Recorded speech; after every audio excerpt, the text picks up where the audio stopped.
Por esa época yo viajaba 5 veces por semana desde La Ceja hasta el sur del Valle de Aburrá para trabajar, siempre en motocicleta. Al regreso de alguna de esas jornadas, ya en la noche, un fuerte aguacero se desprendió de sorpresa. No hubo un momento de tregua para frenar, cubrir la ropa o guarecerse del temporal. La lluvia era lo único que detestaba de viajar en moto. Odiaba el peligro que implicaba la carretera mojada, el frío inclemente que me calaba hasta la médula de los huesos y el agua despiadada que inundaba mis zapatos, empapaba mi ropa, humedecía las espumas internas del casco y me aporreaba los ojos porque no podía cerrar la víscera, que se empañaba tan rápido que no me daba tiempo de bajarla. Completamente bañado, grité como un niño berrinchudo y me enojé con el mundo. Llegué a casa con los ojos enrojecidos y de un mal humor. M lo notó de inmediato, me abrazó y me dijo: ya la abuelita se fue. Acumular años también es acumular muertos. En el libro de nuestro autor invitado a este nuevo episodio de Volando entre Letras, vamos a hablar de esas historias personales en donde nos cuenta sobre los seres queridos que ha visto marcharse de este plano terrenal. No es un libro oscuro, por el contrario, es optimista, tierno y esperanzador. Un cordial saludo para todos los que están conectados en este momento con CCM Televisión y también un saludo para los que nos verán por las plataformas digitales. Recordarles que Volando entre Letras es un programa de literatura cargado de letras, muchas letras y versos bonitos. Soy Jonathan Giraldo y hoy vamos a recordar a esos seres queridos que sin duda muchos de ellos dejaron huella. Es comunicador social, periodista de la Universidad de Antioquia, escritor, lector y activista literario. Pero no seré yo quien hable sobre su vida. Por eso tenemos aquí, Volando entre Letras, nuestros invitados. Y hoy él mismo nos va a contar sobre sus procesos, su vida y su obra. Eisenhower, bienvenido a nuestro programa Volando entre Letras. Gracias por aceptar nuestra invitación y como para que empecemos a entrar en contexto, los televidentes allá están muy ansiosos de poder conocer toda esta historia. Cuéntenos quién es Eisenhower López Chica. Jonathan, bueno, hola. Muchísimas gracias primero que todo por la invitación, a las personas que nos estén viendo también a través de los diferentes canales. Muy feliz de estar acá compartiendo contigo, hace rato que no nos veíamos. Bueno, ya hiciste como una breve presentación. Yo, para no extenderme mucho, mi nombre es Eisenhower López, soy del municipio de La Ceja, nacido en La Ceja en el año de 1990. Resido en La Unión hace ya más o menos 6, 7 años, en una búsqueda también como muy personal, un poco por la tranquilidad, un poco como por una vida más del campo también si se quiere. Comunicador social periodista de la Universidad de Antioquia, como lo nombraste. Escritor, he publicado hasta el momento 2 libros que van a ser pues como van a estar aquí presentes durante esta conversación. Y bueno, básicamente como eso, muy apasionado también por los libros, por la lectura, por las historias principalmente, por contar historias, pero también por escuchar historias. Qué bueno, incluso desde ese rol de periodista también se presta esa parte para escuchar también esas historias de otras personas. Vamos a devolvernos un poquito más en el tiempo para que los escritores entiendan más de dónde vienen esas letras. A veces hay muchos escritores que escriben desde su experiencia y mucha de esa experiencia parte incluso desde la infancia. Cuéntenos cómo fue tu infancia. Bueno, mi infancia. Yo soy el mayor de tres hijas en la casa. Yo tengo 2 hermanas menores.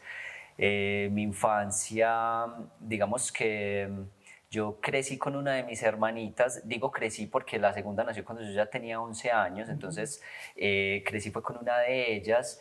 Y pues fue una infancia, yo diría que de un niño muy normal. Nosotros vivimos casi siempre en el municipio de La Ceja, en barrios, entonces tenía muchos amigos en el barrio, salíamos a jugar en la cuadra, nos pasábamos todo el tiempo en la calle corriendo, jugando micro, haciendo, digamos, que las cosas que uno diría que los niños normales hacíamos en esa época, ¿cierto? Yo creo que hoy ya de pronto la tecnología nos ha robado un poquito eso, pero remitiéndome mucho a mi infancia, digamos que fue una infancia como muy normal, muy acompañado también por mis padres. Creo que crecí en un hogar afortunadamente muy amoroso, muy preocupado principalmente por el estudio. Yo creo que fue una preocupación latente siempre de mis papás, de mi papá y de mi mamá, el inculcarnos el estudiar. eso, ¿cierto?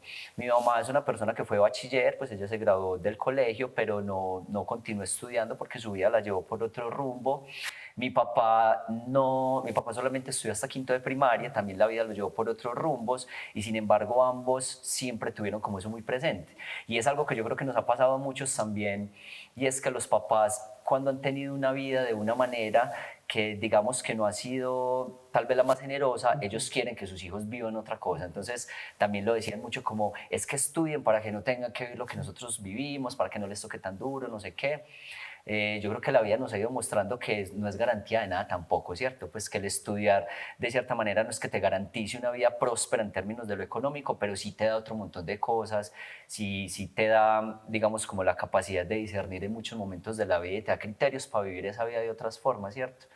Entonces, bueno, yo creo que esa fue como un poquito mi infancia.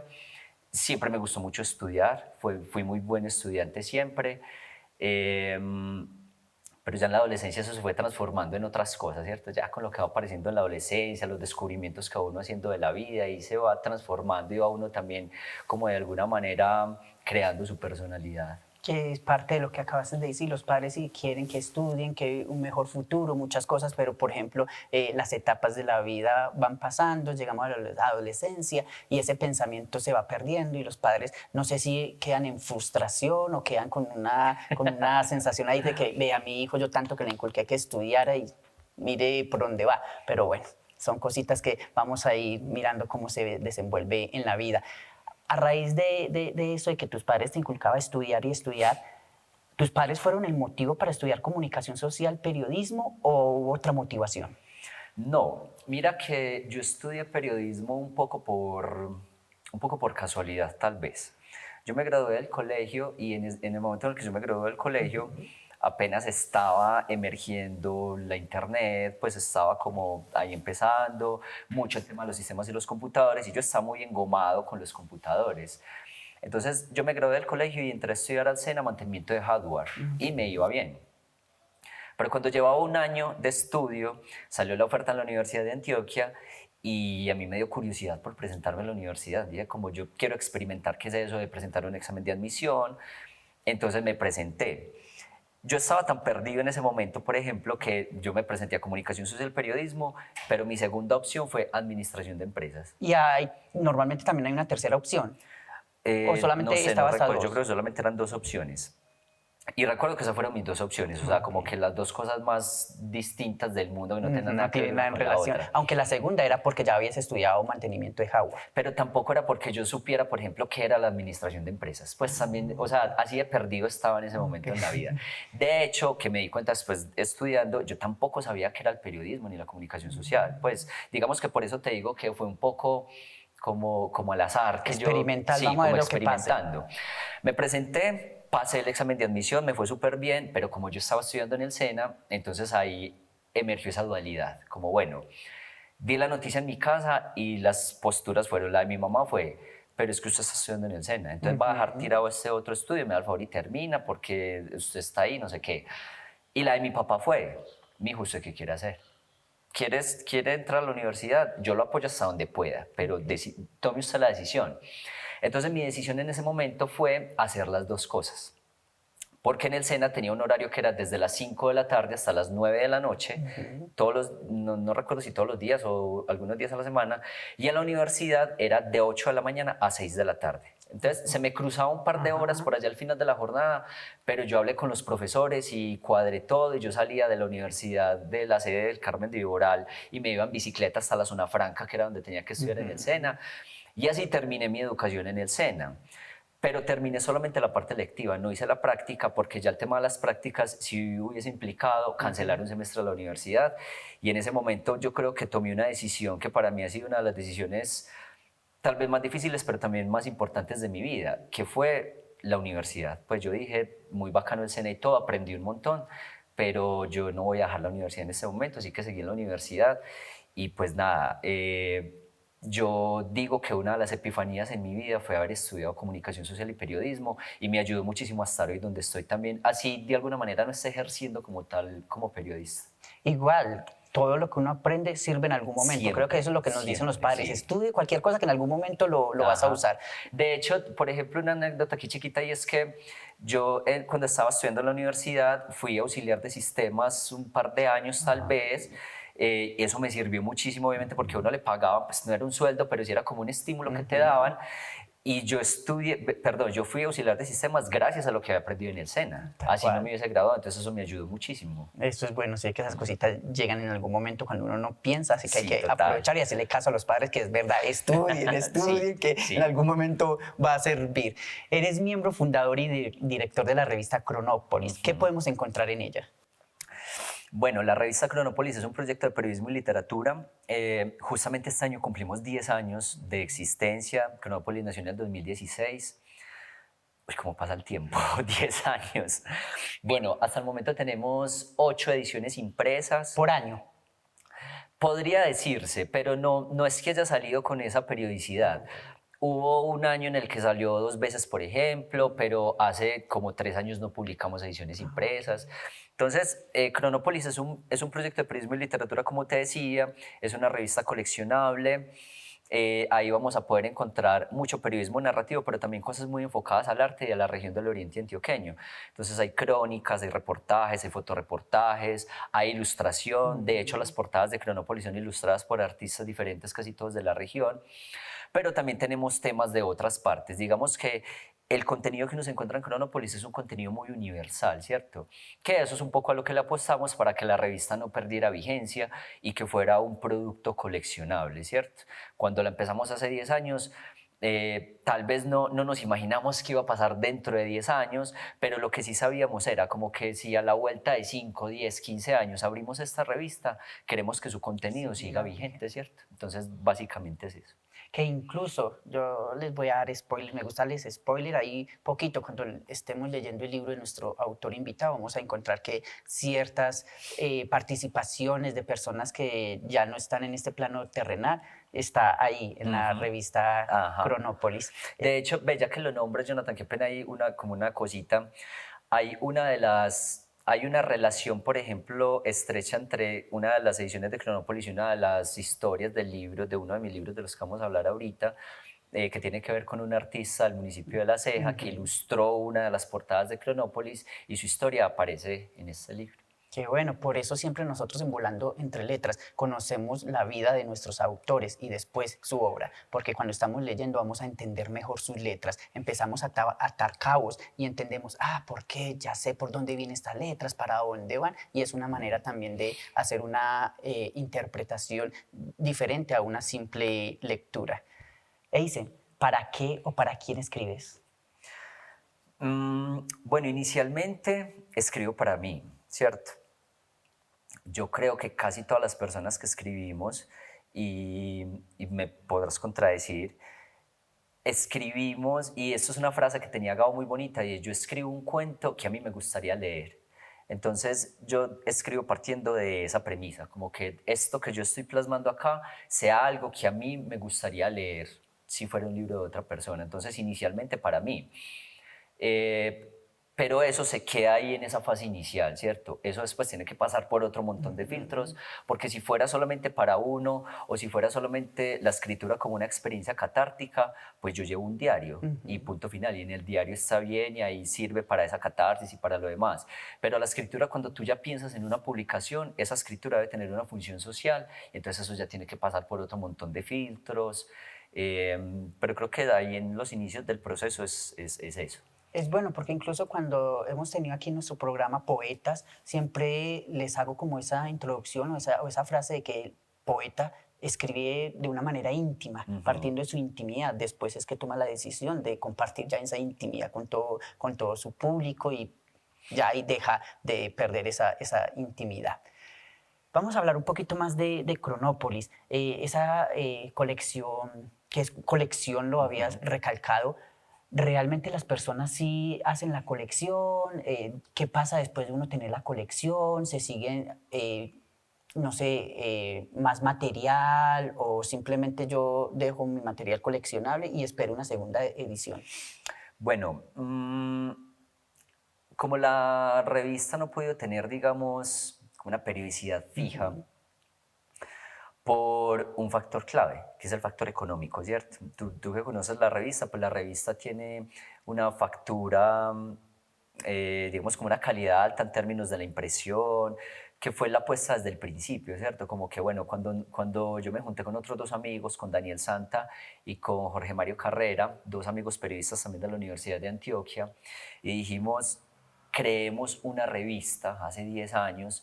Lo que pensamos fue, bueno, pero ¿qué le vamos a entregar al Oriente o a las personas que nos lean que no exista ya? ¿Qué les vamos a dar que sea diferente? En el Oriente hay muchos periódicos, revistas hay tal vez un par, pero algo como lo que nosotros pensábamos no lo había. Entonces, como que lo primero que quisimos fue que fuera un proyecto de muy buena calidad, tanto en su contenido como en su presentación. ¿Eso que generó? Ponernos nosotros mismos, como lo decimos coloquialmente, la vara muy alta. Entonces nos pusimos la vara súper alta, salió una revista muy bonita. La primera edición yo le tengo mucho cariño porque, claro, tiene errores, por supuesto. Todas tienen errores, pero la primera fue nuestro aprendizaje. Entonces después de esa primera fue que ya mejoramos un montón de cosas. Pero entonces la revista, digamos que no ha sido un proyecto sostenible económicamente, porque es costoso imprimir una edición de Cronópolis, pero tampoco ha sido el afán, porque ninguna de las personas que en ese momento trabajamos en torno al proyecto vivimos de Cronópolis. No ha sido de mi interés tampoco Cronópolis como... vive de ustedes. Más bien, sí, más bien un poco. Cronópolis vive de nosotros, sino que queremos también como entregarle un producto, como te decía hace un momento, de muy buena calidad a la persona, que cuando lo pueda recibir se sienta muy feliz y complacida de abrirla, de experimentar las lecturas, las ilustraciones, todo lo que hay ahí. Entonces, digamos que la revista por sí sola funciona individualmente. Tú puedes tener solamente una edición o puedes tener tres y te va a funcionar cada una, ¿cierto? Ahora, si tienes toda la colección, pues ya también eso hace parte, digamos, como de lo que cada quien, de los gustos de cada persona, ¿cierto? En esos días no sé quién me preguntaba que si yo coleccionaba algo y lo estaba pensando y por ejemplo, pues yo no colecciono nada, creo que no colecciono nada, pero me gustaría ser un coleccionista, no sé de qué, pero me parece algo como bacano. Entonces hay gente que valora mucho eso, por ejemplo. A la par de las revistas impresas, pues está también como, están nuestras redes sociales, tuvimos página web un tiempo, pero digamos que no teníamos como un equipo o alguien que estuviera ahí como fijo, publicando o moviendo la página web, entonces en este momento pues no la tenemos, pero sí tenemos las redes que siguen vigentes, que están ahí como todo el tiempo también moviendo cositas. Y desde lo personal, cuando voy a diferentes espacios o me invitan a diferentes espacios, Cronópolis siempre está presente, por ejemplo, ¿cierto? Aprovechemos entonces y vamos a dar la red social para que las personas que quieran de pronto conocer este proyecto, se entusiasme a una participación o adquirirla también para iniciar ese proceso de colección, puedan saber dónde. Claro que sí, Jonathan. Y también si alguien quisiera financiar un proyecto como este, ¿por qué no? También. En Facebook o en Instagram como Revista Cronópolis, así como suena con K, Cronópolis con K, Revista Cronópolis. Por ahí nos pueden escribir, pueden ver algunas de nuestras publicaciones, pero si quieren tener las ediciones impresas, también por ahí por las redes nos escriben y ya coordinamos cómo podemos hacer la entrega. No hay existencias, esto es importante de pronto aclararlo, de la primera edición. La primera edición ya no existe, O sea, solamente hay de la segunda a la ya las octava. personas que lo tienen de Que su digan colección como, ya ay, yo es quiero, sí, un quienes tengan privilegio. esa primera edición, la verdad sí, es un privilegio porque esa se acabó. Y como esa primera edición, nosotros la financiamos con un proyecto de la Gobernación de Antioquia. De hecho, casi todas las financiamos con proyectos. Por eso es que no es un proceso sostenible económicamente, porque tiene una sola fuente de financiación hasta el momento, grande, que ha sido convocatorias públicas. Entonces esa primera edición la regalamos. Por eso también como que se agotó completamente.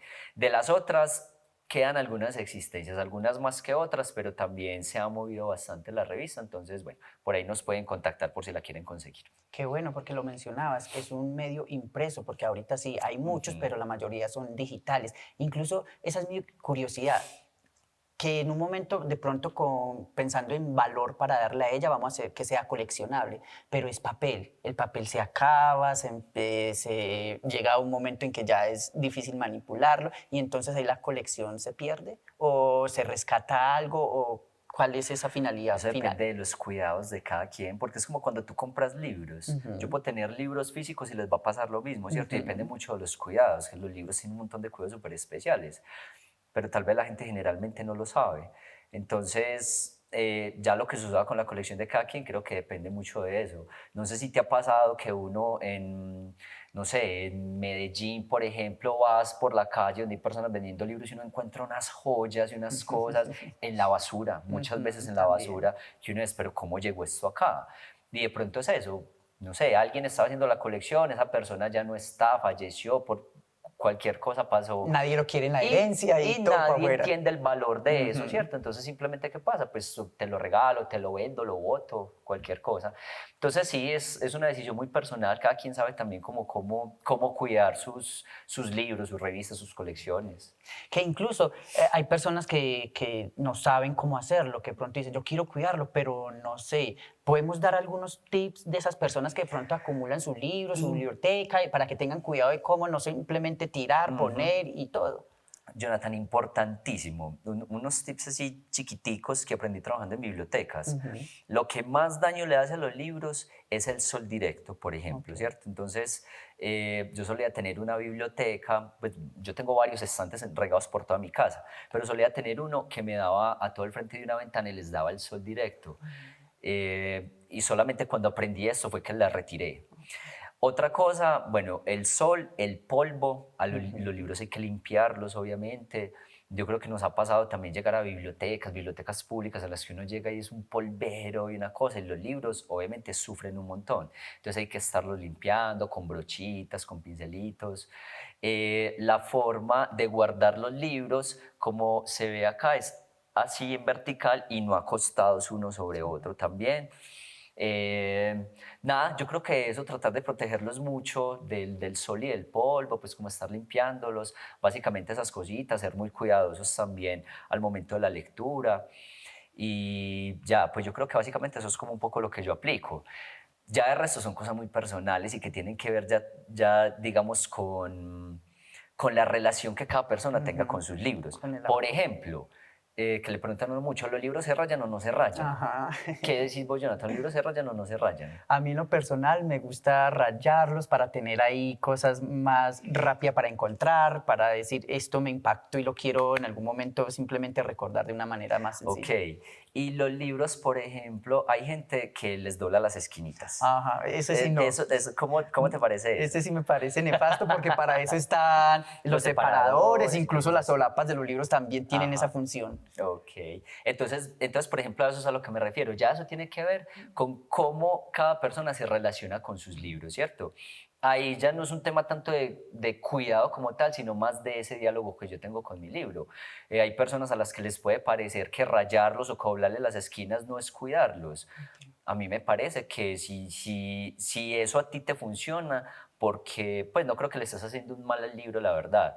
Yo tenía muchos reparos hace tiempo, por ejemplo, con el tema de rayarlos. Pues para mí los libros eran así súper pulcros, con el tema de doblarles las esquinas, y todo eso me lo saqué. O sea que ahora eres de los Mis que libros rayas, ahora doblas. están rayadísimos, todos, muy rayados.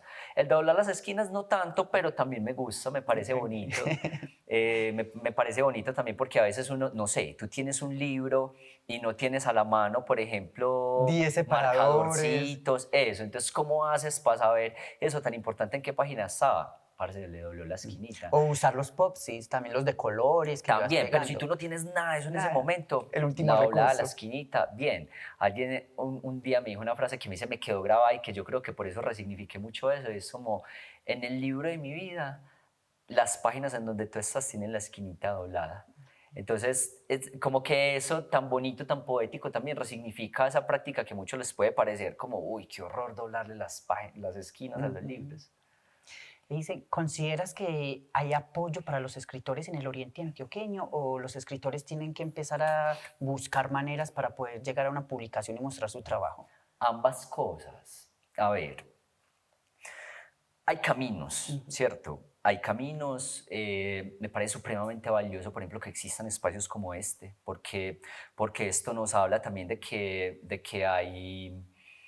un afán, una curiosidad, algo que nos mueve por las letras y por los libros, y yo creo que esto es supremamente fundamental. Hay apoyos, claro que sí, pero nunca van a ser suficientes. Se necesita más, sobre todo porque el sector editorial en Antioquia está muy concentrado en la ciudad. Entonces, en la ciudad tenemos editoriales independientes, en la ciudad tenemos grandes estímulos, la gobernación también lo hace, pues yo he publicado mis libros gracias a estímulos de la gobernación de Antioquia, pero eso nos pone de frente a un reto extra que yo creo que lo estamos viviendo todos quienes en este momento son artistas de cualquier, de cualquier rama, y es que en la época actual no podemos ser solamente creadores de lo que hacemos. Ya nos toca ser también gestores, ¿cierto? Y ahí ahí empezamos a hablar un poco de la gestión cultural, que ya aparece incluso como pregrado, como carrera, que ya tenemos un montón de gente formándose en gestión cultural. Y es justamente por esa necesidad, porque yo como escritor quisiera solamente escribir, dedicarme nomás a escribir. Y yo creo que muchos en algún momento crecieron con ese pensamiento, Claro, y quizás total. en algún momento lo vayamos a lograr. Ajá. Nosotros estamos aquí en Volando Entre Letras aprovechando este momento para hablar de la vida de nuestro autor invitado, y vamos a posterior a esto a hablar de su obra, sus libros que él nos trae aquí a Volando Entre Letras. Por ahora, aprovechemos este momento para que vayan por lápiz, por papel, para que se tomen un café, agüita, para que sigamos aquí hablando en Volando Entre Letras. Vamos a un corte comercial y ya regresamos.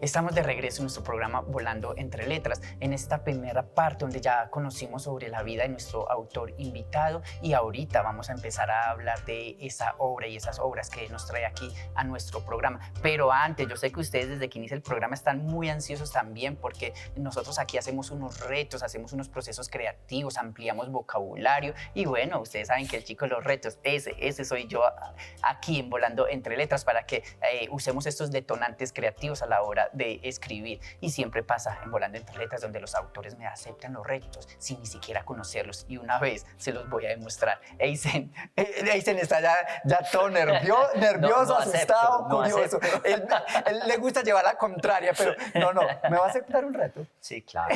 Sí. Bueno, ahí está. ¿Alguien alguna vez no te ha aceptado un reto? No, hasta el momento todos me lo han aceptado. Bueno, está bien, no Tocó. va a ser el primero. Tocó por obligación. Igual son muy sencillos. Nuestros televidentes que siempre nos acompañan en todos los retos saben que son divertidos, son detonantes creativos, y hoy vamos a aprovechar para ampliar el vocabulario, para conocer nuevas palabras y el significado de ellas, que al momento de escribir nos ayuda mucho a conocer sobre sinónimos, antónimos para la redacción, y nos ayuda a que las historias no sean tan lineales o de una sola manera, sino nutrirla con vocabulario. Yo tengo aquí unas palabras que incluso cuando estén leyendo el libro de nuestro autor también van a entender esas palabras, que de dónde son y por qué pertenecen a la parte del libro y su significado, y les va a dar una interpretación mucho mejor. El reto entonces consiste, no lo he explicado, ¿cierto? Ya ustedes están allá haciéndolo y yo sin explicarlo. El reto consiste en que le voy a dar unas palabras a nuestro autor invitado y él nos va a dar el significado de ellas. Ustedes allá en casa también, con el papelito, escriban el significado. Cuando termine le toman una foto y nos etiquetan como @ccmtelevisión, @volar_editorial y @Jonathan Giraldo, para conocer esos procesos que ustedes llevan con nosotros. Entonces vamos con la primera. La primera palabra que tengo por acá es presagio. Presagio, premonición. Ahí está. Fácil, rápido, sin anestesia. Sí. Si es un reto, es así. Exactamente. Irreverencia. Irreverencia, rebeldía, pero no una rebeldía injustificada, sino una rebeldía con causa y argumentada. Ok, ahí está. Y nos vamos con la tercera y última de este reto, que la palabra es menguar. Menguar es disminuir. Ahí está. Disminuir, Entonces, decaer. Ahí están esas palabras y ustedes allá también completaron el reto y si fueron así rápidos, concisos, al grano, le toman la foto y nos etiquetan para nosotros conocer esos procesos que ustedes llevan con nosotros aquí en Volando entre Letras. Y ahora sí vamos a empezar entonces a lo que nos reúne también aquí y es la obra del autor invitado, Todos mis muertos. Como lo dije al inicio, no es un libro oscuro, al contrario es optimista, tierno y esperanzador, pero yo no voy a hablar del libro, para eso tenemos el autor aquí en Volando entre Letras. Eisen, cuéntanos de qué se trata la obra, qué podemos encontrar en ella. Bueno, Todos mis muertos es un libro que cuenta las historias de las personas cercanas a mi vida que ya murieron. Eh, digamos que no de todas, ¿cierto? Muertes muy representativas, muertes muy cercanas. Al momento de publicación del libro, hay, digamos, como una suerte de inventario de ausencias, que se llama también el último capítulo, que quise hacer para contar como esas historias. Porque hago la aclaración de que no todas, porque después de que se publicó el libro, pues han fallecido otras personas y la gente se va a seguir muriendo, ¿cierto? También, pues inevitablemente. Entonces hay unas muertes ahí muy representativas que me marcaron mucho al momento de yo haber publicado ese libro. Incluso aquí lo tenía entre esas preguntas, esa curiosidad que tenía, y vamos a aprovechar ya que lo mencionamos, y era eso, que si íbamos a tener una segunda, quizás tercera, cuarta parte del libro, porque pasa eso, hasta aquí llegó un periodo en los que esos seres Ajá. queridos se fueron, pero la vida es así, las personas continúan. Unas vienen, otras se van, pero entonces vamos a cerrar este ciclo con estas, o qué va a pasar más adelante, todavía no sabemos. Por el momento vamos a cerrar el ciclo ahí, Jonathan. Yo creo que, pues, si quisiera escribir sobre la muerte, podría hacerlo hasta el día de mi muerte, incluso, ¿cierto? Toda la vida podría hacerlo. Pero el libro también nace a partir de una necesidad muy propia y es tratar, no ni siquiera de entender la muerte, sino más bien, diría yo, como de reconciliarme un poco con esa idea de finitud, ¿cierto? Yo creo que básicamente eso fue, por eso quise contar esas historias de esas personas en particular, irme incluso a memorias que por alguna razón se habían borrado de mí, pero volvieron otra vez, como la historia de Felipe, que es la primera. Entonces yo creo que el libro cumplió su objetivo conmigo, ¿sí? Para lo que yo necesitaba escribirlo, de lo que hablábamos ahorita, de eso catártico, eso que yo necesitaba. Entonces ya, no, yo creo que no quiero escribir más sobre muerte. No, mentiras, no, yo creo que uno siempre escribe sobre la muerte. Bueno, digo yo de mis historias casi siempre la muerte está por ahí presente, así no sean historias muy íntimas, pero otro libro así yo creo que ya no, tal vez no lo vaya a publicar. Hace poco murió una amiga cercana, hace poco, ya hace un año larguito, y pues como que en medio de las charlas entre las amigas y todas, alguien me dijo como, "Güey, te va a tocar sacar una segunda parte de tu libro."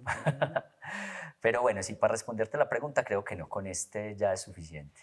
Porque incluso le tenemos miedo a la muerte y escribir sobre la muerte y tenerle miedo a veces es como, ay, no, hay alguna cosita que no, de pronto le decir, ay, ¿y quién va a escribir de la mía? Tía, no hablemos de esas cosas todavía. Pero sí, por ejemplo, Gabriel García Márquez decía que una de las cosas que a él más le daba miedo de la muerte era que no podía que no iba a poder escribir su propia muerte. Esperar a ver quién iba a aparecer por allá, le iba a escribir sobre ella, pero ya no iba a poder leerla como Ajá. tal. Porque hacemos esa claridad de que no es un libro oscuro. Las personas de pronto por leer solamente el título piensan, no, esto es un libro oscuro, nos lleva a hablar de otras cosas. Bueno, el libro, mira, cuando uno habla de muerte, necesariamente tiene que hablar de la vida, ¿sí? Porque no existe una sin la otra. Entonces el libro, a pesar de que estoy contando la muerte de esas personas, estoy contando mi relación con esas personas, que es una relación que estuvo llena de vida, porque son diferentes seres. Entonces está la historia de mi abuela paterna, de mi abuelo materno, pero también hay amigos cercanos, también está la historia de mi amiga que decidió quitarse la vida. De Fureza. La historia de mi gata, por ejemplo, una gata de 20 años, que me acompañó los últimos años de mi vida también, de su vida, perdón, mientras escribía el libro, por ejemplo. O sea, es un libro que está lleno de vida, pero que, digamos que como lo que me interesaba ahora también explorar un poco el tema de la muerte, pues por eso es que está ahí ese elemento en cada una de las historias, obviamente, que es lo que le es común al libro. Pero más allá de hablar de la muerte, como te decía, es un libro que está hablando desde la vida de esas personas. Y no es que sea la historia oficial de cada una de ellas, claro que no. Es mi historia con esas personas. Tampoco la historia completa. Yo de mi abuelo podría escribir una novela gigantesca, pero es más bien como un homenaje pequeño que quería hacerle a cada una de esas personas y a la memoria de y ellos. como lo mencionaste ahorita, Felipe, que es la que empieza la historia, que incluso se titula 11 marzos, que van a encontrar acá en el libro de nuestro autor invitado. Vamos a aprovechar nosotros aquí que, desde luego, cuando tenemos los autores, siempre les pedimos que escojan una parte, un fragmento que nos quiera compartir, porque siempre también lo digo, no es lo mismo yo leerles acá un fragmento, como cuando empiezo el programa, que escucharlo de las voces de los autores, porque la interpretación va a estar quizás más cargada de esa emoción, de esa intención con la que ellos empezaron escribiendo sus letras. Entonces vamos a ver qué nos quiere compartir en este momento, Eisen. Bueno, les voy a compartir un parrafito de 11 marzos justamente. Es la historia de Felipe. Felipe murió cuando tenía 11 años, estábamos en sexto de primaria, era uno de mis mejores amiguitos y pues nada, es también como que a uno pues a mí me emergió la curiosidad de qué pasa con un niño cuando se le muere a alguien, porque yo recordé la historia de Felipe fue ya estando muy grande y me di cuenta que yo nunca hice el duelo por la muerte de Felipe, ¿cierto? Como que Felipe murió y pues nada, tuvimos que ir al entierro de Felipe y al otro día estudiar y ya, y no pasó nada más, ¿cierto? Entonces esta historia también nace un poco como tratando de responderme eso, ¿cierto? Entonces voy a leerles un parrafito por aquí a la mitad de la historia que dice: en un cajón de 1 metro de largo por 50 centímetros de ancho, reluciente como un piso recién encerado, estaban selladas las ilusiones de graduarse del colegio y los sueños de ser un gran futbolista. Los partidos de microfútbol nunca jugados en la cancha de cemento, las pruebas de resistencia alrededor de la unidad deportiva, los paseos de fin de año a Confama de Río Negro o al Parque de las Aguas, la epifanía de un primer beso, el intento de venta de boletas de 60.000 pesos para la excursión de 11, el cambio natural que deviene con la edad, el acné, la voz gruesa, el asomo de los primeros vellos faciales. Todo lo que fue durante sus 11 marzos y lo que ya no sería, cupo en un cajón en el que cualquiera de nosotros podría haber entrado sin esfuerzo. Qué bueno, ahí tenemos ese fragmento que nuestro autor nos quiso compartir aquí en nuestro programa Volando entre Letras, para que ustedes también se animen y sientan esa necesidad y ese impulso de conocer la obra de inicio a final. Bueno, yo sé que ustedes también siguen esperando estos momentos porque todavía nos falta un reto, pero el autor ya nos aceptó el primero, eso ya el segundo ya ni se pregunta porque ya después de que le dijo sí al primero, ya no tiene vuelta atrás, pero igual nuestros televidentes saben que son muy sencillos, son procesos que nosotros llevamos aquí en Volando entre Letras, no hay de qué asustarnos. El reto que nos falta consiste en que yo tengo por acá mi cajita mágica, tengo mi cajita mágica, en mi cajita mágica tengo unas palabras, vamos a sacar 3 palabras y simplemente le vamos a dar un orden. Y después nos vas a contar el porqué de ese orden de las palabras. Okay. Entonces vamos a sacudir acá y como les digo yo, que la suerte le acompañe. Que en el primer reto yo creo que es que estás haciendo un crucigrama y no habías podido dar 3, saco 3. Saque la primera y nos muestra a cámara, por favor, y nos dice cuál es para que los autores nos acompañen en los retos. Ok, tinieblas. Tinieblas, empezamos bien. Tinieblas, listo. Empezamos bien. La idea es que saco 3, vas a sacar 3 y le vas a dar un orden del 1 al 3 y ahora nos cuenta por qué le dices ese orden. Porque, por ejemplo, tinieblas, si decidiste colocarlo en el tercer puesto, ¿por qué? O en el segundo, listo. En el primero. Y la segunda es... esperar. Esperar. Vamos por la tercera y última. Ahí tenemos la tercera. Desorden. Desorden. Ahí tenemos esas 3. Yo le voy a pasar por acá un papelito y un esfero para que le dé el orden. Y mientras nuestro autor invitado hace su proceso creativo, yo quiero aprovechar este momento para hacer el recomendado del programa. Y el recomendado es Mis demonios son humanos, un libro de mi autoría, un libro que nos trae romance, misterio y cosas magníficas para descubrir aquí. Les cuento que la sinopsis es: he aquí uno de mis demonios. Los demonios son muchos y siempre están presentes.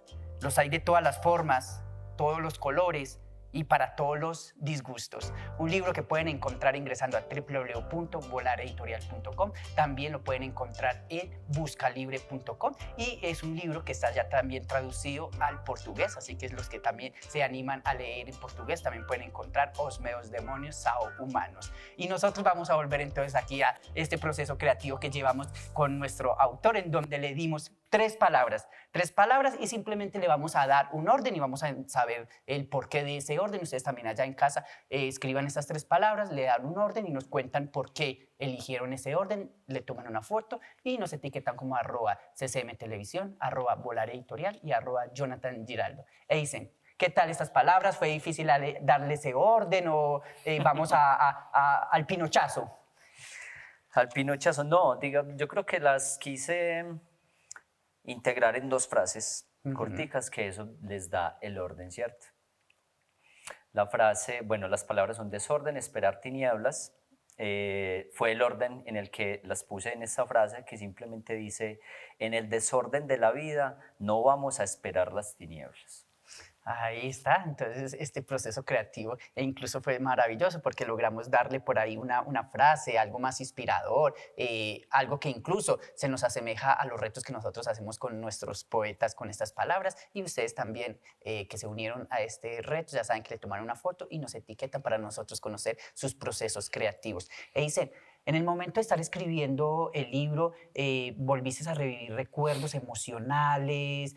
¿Volviste de pronto quizás a decir, estoy recordando esto que no debería recordar? Sé que lo habías dicho que también es un proceso de sanación, un proceso de liberar de pronto esas cosas que quedaron ahí guardadas, pero ¿en algún momento hubo una emoción ahí que no quería salir o todo estuvo tranquilo? No, yo creo que todo fue relativamente tranquilo, pero sí hubo un momento que, no sé, pues como un momento culmen, un momento neurálgico en esa escritura, y fue cuando tuve que escribir la historia de Fureza, que la nombraste ahorita. Y se preguntarán por qué la del gato, justamente sabiendo que ya murieron tantas personas, ¿por qué la del gato? Anita, por ejemplo. Entonces, ahí quisiera como nombrar un par de cosas. A ver, lo primero es que siento que hemos minimizado históricamente mucho el duelo, por ejemplo, por la pérdida de las mascotas, ¿sí? Hay personas que crean un vínculo demasiado profundo. Pues yo creo que todas las personas que hemos tenido mascotas, gatos, perros, en algún momento entendemos lo que es crear un vínculo con esa mascota, ¿cierto? Pero de alguna manera ha estado, entre comillas, como mal visto ese duelo que uno hace cuando la mascota ya no está, cuando muere. Yo creo que es supremamente común que en algún momento nos hayan dicho, hayamos escuchado como, ay, pero usted va a llorar por el perro, no ve que vea, se murió el tío, yo no sé quién, o vea que la abuelita está enfermo, tal cosa, y usted llorando por un perro. Entonces yo siento que ese es un dolor que apenas hoy en día estamos empezando a aceptar, y a eso yo creo que eso nos ayuda muchísimo las redes sociales, ¿sí? Como que las historias que vemos de las personas nos ayuda a generar mucho empatía y a entender también que es un dolor absolutamente válido. Entonces lo nombro porque yo escribí la historia bueno, yo escribí el libro, y como te lo decía ahorita, Fureza tenía 20 años, era una gata de 20 años, y Fureza me acompañó durante la escritura de casi todo el libro. Ella, siempre que yo me levantaba a escribir, ella iba, hacía su rutina en la casa, recorría toda la casita así con un paso lento, y finalmente iba y se acostaba en mi regazo y me acompañaba ahí hasta que yo me paraba del computador. Y cada vez que yo me sentaba a escribir y que Fureza llegaba, yo siempre pensaba, Fureza está muy vieja, ya tiene sus achaques, yo sé que en cualquier momento se va a morir y yo no quiero escribir la historia de Fureza. Okay. Entonces cuando Fureza muere, del libro pues yo todavía no lo había publicado, y yo supe en ese momento que tenía que escribir la historia de Fureza. Pues también era como una necesidad, como sí, claro, tengo que escribir su historia. Entonces esa fue difícil justamente por eso. Fue difícil en términos de lo emocional. No fue difícil en términos de la escritura, porque sí la escribí, digamos que muy fácil, pues como que fue una de las historias que salió de un tirón, pero sí fue duro escribirla, claro, además porque yo lo tenía ahí como presente todo el tiempo y no quería que llegara ese momento, pero bueno, pues es lo inevitable. Siempre llegan, Sí, hay cosas que uno no quiere, claro. pero siempre llegan, quizás en su momento adecuado, quizás en el momento que no es, pero siempre llegan. Nosotros tenemos aquí también otro libro que incluso fue tu primer libro publicado. Vamos a aprovechar entonces que lo tengo por acá, Acto de Contrición. también vamos a hablar un poquito de él, qué vamos a encontrar aquí, tiene semejanza con Todos mis muertos o son libros que aparte de eso siempre digo, tienen una semejanza porque es el mismo autor y a pesar de que uno puede decir que son diferentes, hay cosas que siempre van a estar ahí en uno y en el otro, y que cosas que uno como lector, si entra bien a escudriñar esas letras, va a encontrar semejanza. Pero en este caso tenemos relación un libro con el otro. Hay una cosa muy importante que eso lo da es el tiempo y la experiencia y es uno poder crear su propia voz, ¿cierto? El propio estilo que siempre Es se que menciona que tú llegas y técnicamente. lees algo sin saber de quién es, pero tú ya lo identificas solamente con leerlo, ¿cierto? Em, yo estoy en ese camino, tratando como de construir mi propia voz, de que en algún momento alguien que lea algo mío sin saber diga, ah, esto es de Eisen. Estos dos libros son muy distintos porque Acto de Contrición es un libro de cuentos, es un libro completamente de ficción. En cambio, Todos mis muertos, si bien también es un libro de ficción, no son cuentos, es un libro de relatos y podríamos decir que se inscribe dentro de la autoficción. Okay. Entonces sí son dos libros muy distintos. Eh, yo le tengo mucho cariño a los dos por diferentes razones. Acto de Contrición, pues porque fue mi primer libro, porque son cuentos que la verdad a mí me gustan un montón. Hace poco lo releí con alguien me dijo como venga, leamos su libro y lo releímos. Y creo que es muy bonito porque de alguna manera como que redescubrí cosas de mis propios cuentos, que eso le pasa a uno cuando uno relee un libro, pero pues como que leer lo propio tal vez no creí que me fuera a pasar, pero sí.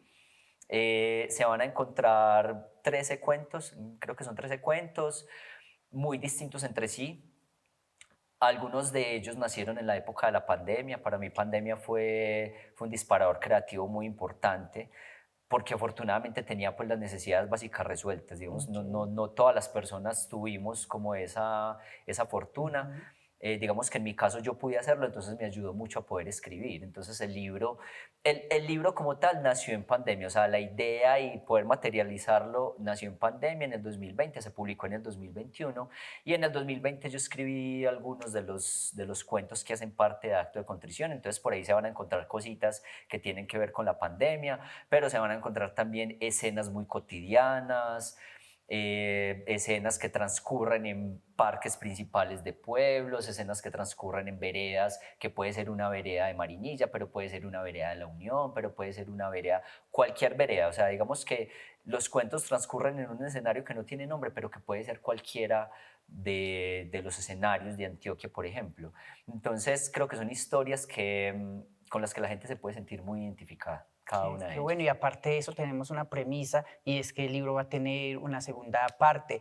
No les vamos a dar fecha, no les vamos a decir dónde ni cómo. Ahorita el autor nos va a compartir las redes sociales y nosotros como vamos a estar pendiente de todo el proceso, vamos a investigar que de seguro por ahí vamos a encontrar cuándo va a ser ese lanzamiento de esa segunda parte, pero ¿por qué una segunda parte? ¿Qué te motivó a tenerla? ¿Era necesario ampliar los relatos en dos libros y no en uno?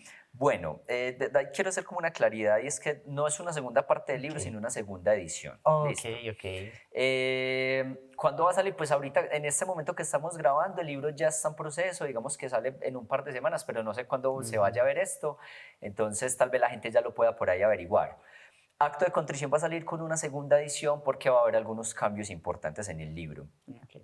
Acá quisiera hacer como una salvedad porque muchas personas me preguntan, bueno, pero ¿qué es una segunda edición? ¿Es una segunda parte? ¿Son otros cuentos? ¿Es otra cosa? No. O hay cosas adicionales, o tenemos Entonces, capítulos de cuando más. sale una segunda edición de un libro, es el mismo libro, pero con no sé, se hicieron correcciones a los textos, por ejemplo, se hicieron algunos cambios. ¿Qué va a pasar? La segunda edición de Acto de Contrición trae un par de cambios muy importantes. La primera es que trae una portada nueva. Esta portada ya no va a ser la portada de Acto de Contrición, sino que va a ser una acuarela de una artista cejeña. Y ese para mí es el cambio más significativo, porque esta portada, no sé, de pronto para quienes tengan la curiosidad pueden consultar, es una obra que se llama Manos que Oran, de Durero. Esta obra es una obra del arte universal que ya no tenía derechos de autor, entonces se podía usar, y fue elegida para la portada de este libro por temas de tiempo, porque cuando yo iba a publicar el libro, hicimos una propuesta de una ilustración, pero la editorial no aceptó esa propuesta, ya estábamos cogidos de tiempo, entonces bueno, como que por esas razones tuvimos que optar por esta portada.